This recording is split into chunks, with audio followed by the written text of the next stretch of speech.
The glow erupted suddenly into a great pillar of white flame, snapping and crackling as it burned the air, twining around Chancellor Holden's hands. The onlookers gasped. No doubt few of them had ever seen the philosopher's fire before, unless they had been present at the Nightwalker Prince's, my father's, execution. I didn't even know his name. In the ballads, he was just the Warlock Prince, the jet-eyed one. He was suddenly a very real person to me. He had stood, as I did now, watching the Chancellor prepare the fire, watching the white flames snap and roar, and he had known what was to come, but his had been a much greater fire. They were only testing me, only testing, and my mother was human. That had to count for something.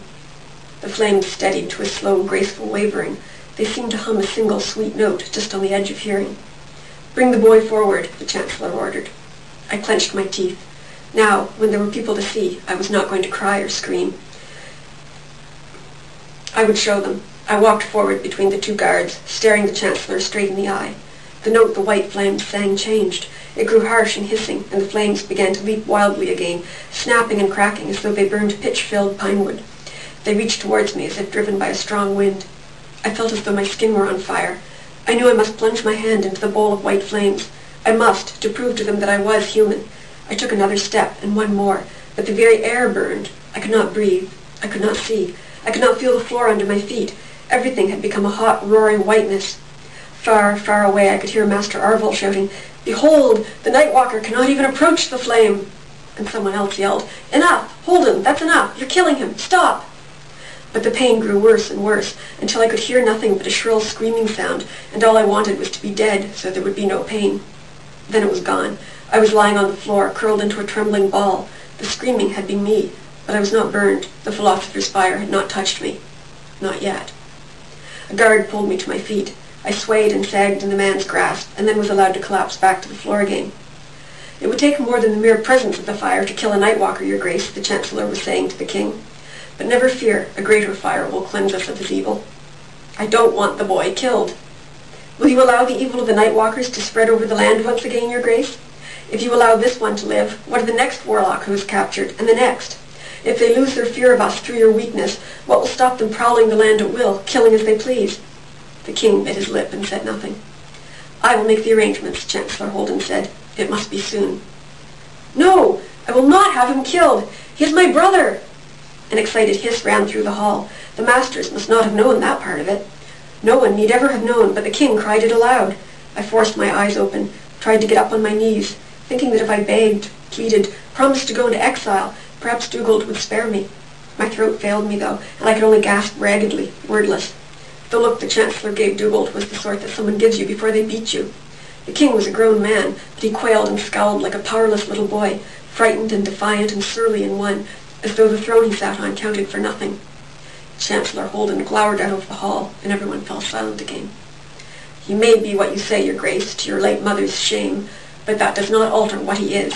I quite understand how you might be moved. He looks so harmless huddled there. But the wolf pup grows to be a killer of sheep and men. Never forget." A great baying drowned him out, as if the wolf the Chancellor spoke of was hunting in the palace. And another sound, high-pitched, excited, squealing. The masters began to murmur and look around, no longer paying the Chancellor any attention.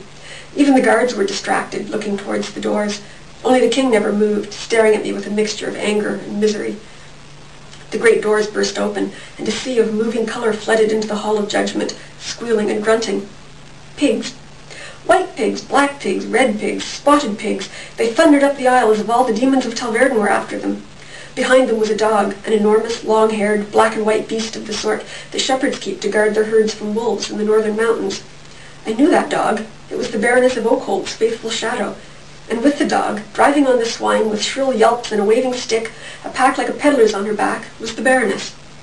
These were not cute little piglets. They were full-grown sows and a couple of boars from the royal sties. They were huge. Each weighed 3 or 4 times as much as a grown man. Frightened and angry, they were all tusks and flint-sharp hooves. I scrambled to my feet just as the tide of pigs reached me. One of the men-at-arms fell, screaming, wrapping his arms around his head to protect himself. The Chancellor and Master Arvel climbed onto the table, scattering the flasks of rare and no doubt expensive alchemical ingredients. The guards clustered around the king, who jumped up to stand on his throne, the trailing train of his topmost robe looped up over his arm. A candelabrum went over, the carpet began to burn, and a shower of blue sparks rose like a fountain as one of the Chancellor's alchemical ingredients caught fire. Pigs squealed and milled around, bunching away from the smouldering wool.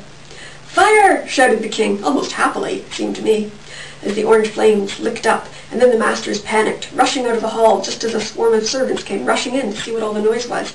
The two crowds met and tangled at the door, neither able to fight through, everyone shouting at the top of their lungs. The men-at-arms, dragging their injured fellow, were trying to beat a path through the pigs to lead the king to safety. The last I saw of Dugald was a grinning face looking back over his shoulder before the guards hustled him out a side door hidden in the panelling. "Come on, quick!" And there was the Baroness of Oakhold, grinning as broadly as the king. She grabbed me by the hand.